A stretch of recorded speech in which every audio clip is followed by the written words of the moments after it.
Hi, இன்றைக்கி கதம்ப சாம்பார் பண்ணுறதுக்கு காய்கறிலாம் நறுக்கி வச்சுருக்கேன் நான். எல்லா காய்கறியும் கதம்பமாக. அதுக்கப்புறம் புளி வந்து ஒரு சின்ன எலுமிச்சைப்பழ அளவுக்கு ஊற வச்சுருக்கேன். புளியை வந்து நான் கொஞ்சம் கொஞ்சமாக தண்ணி ஊற்றி கரைச்சி, எந்த அளவுக்கு நம்மளுக்கு டெய்லி சாம்பார் வைப்போமோ அந்த அளவுக்கு நான் கரைச்சி கொஞ்சம் கொஞ்சமாக தண்ணி ஊற்றி வடிகட்டி எடுத்திருக்கேன், கல் மண் இல்லாமல்.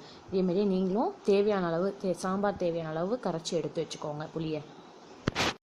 புளி கரைச்சலில் வந்து நம்ம இப்போ என்ன பண்ண போகிறோம், சால்ட் ஆட் பண்ண போகிறோம். நான் ராக் சால்ட் வச்சுருக்கேன், அது தேவையான அளவு ஆட் பண்ணிக்கோங்க.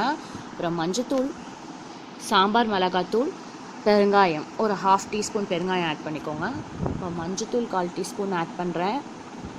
சாம்பார் மிளகாத்தூள் ஒரு 3.5 ஸ்பூன் நான் போடுவேன் எங்கள் வீட்டு சாம்பாருக்கு. அப்புறம் பெருங்காயம் ஒரு 1/2 ஸ்பூன் ஆட் பண்ணிக்கோங்க. கடாயில் எண்ணெய் ஹீட் பண்ணி கடுகு, காஞ்ச மிளகா தாளிக்க போகிறேன். கடுகு தேவையான அளவு போட்டு பொரிஞ்சோடனே காஞ்ச மிளகா கிள்ளி 2 வச்சுருக்கேன், அதை போட்டிருக்கேன்.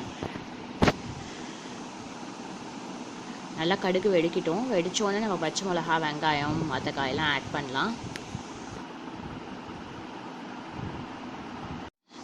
பச்சை மிளகா 1 கீனி போட்டிருக்கேன்.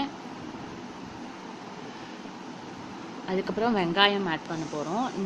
பெரிய வெங்காயம் நீல வாக்கில் நறுக்கி வச்சுருக்கேன், அதை ஆட் பண்ணியிருக்கேன். அப்புறம் வெண்டைக்காய் ஒரு 4-5 வெண்டைக்காய் இருந்தது. அதை வந்து நம்ம ஃபஸ்ட்டு வந்து இந்த ஆனியன் ஒரு 1/2 குக் ஆனோடனே அந்த வெண்டைக்காவையும் போட்டு நல்லா வதக்கிடலாம். ஆனியன் கொஞ்சம் ஒரு ப்ரௌனாக லைட்டாக வந்தால் தான் அந்த டேஸ்ட்டாக இருக்கும் சாம்பார். நம்ம இப்போ வந்து கொஞ்சம் வதங்கின பிறகு வெண்டைக்காவை ஆட் பண்ணி அதையும் நல்லா 4-5 தடவை சாட்டே பண்ண பிறகு மற்ற காயை ஆட் பண்ணலாம். வெண்டைக்காய் ஒரு 4-5 வெண்டைக்காய் இருக்குது, அதை கட் பண்ணியிருக்கேன் இந்த சைஸில். சாம்பாருக்கு இந்த சைஸ் போட்டால் தான் கரெக்டாக இருக்கும். போட்டு நல்லா வதக்கிக்கும், அந்த கொலப்பு போகிற வரைக்கும் வெண்டைக்காயில் நல்லா வதக்கிக்கிட்டே இருக்கணும்.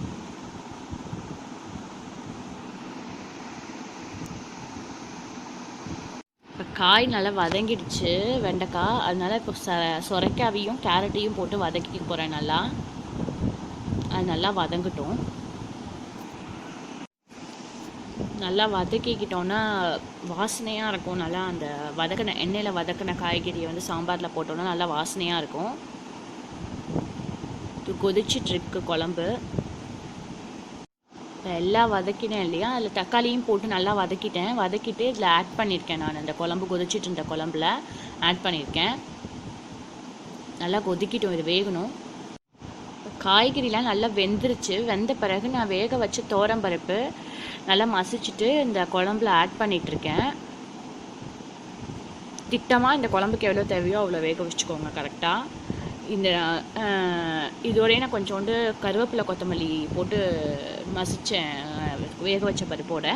அதையும் இப்போ ஆட் பண்ணி நல்லா கலந்துக்கிட்டு இருக்கேன். இந்த பருப்பை ஆட் பண்ண பிறகு நல்லா 3 நிமிஷம் கொதிக்கணும். சாம்பார் ரெடி ஆகிடுச்சு. நல்லா பருப்பு போட்டு நல்லா கொதி வந்து எல்லாம் மிக்ஸ் ஆகி மிங்கிள் ஆகி சூப்பராக இருக்குது வாசனையாக. நீங்களும் அந்த சாம்பாரை ட்ரை பண்ணி பாருங்கள். சாதத்தோட நெய் போட்டு சாப்பிடும்போது சூப்பராக டேஸ்ட்டாக இருக்கும்.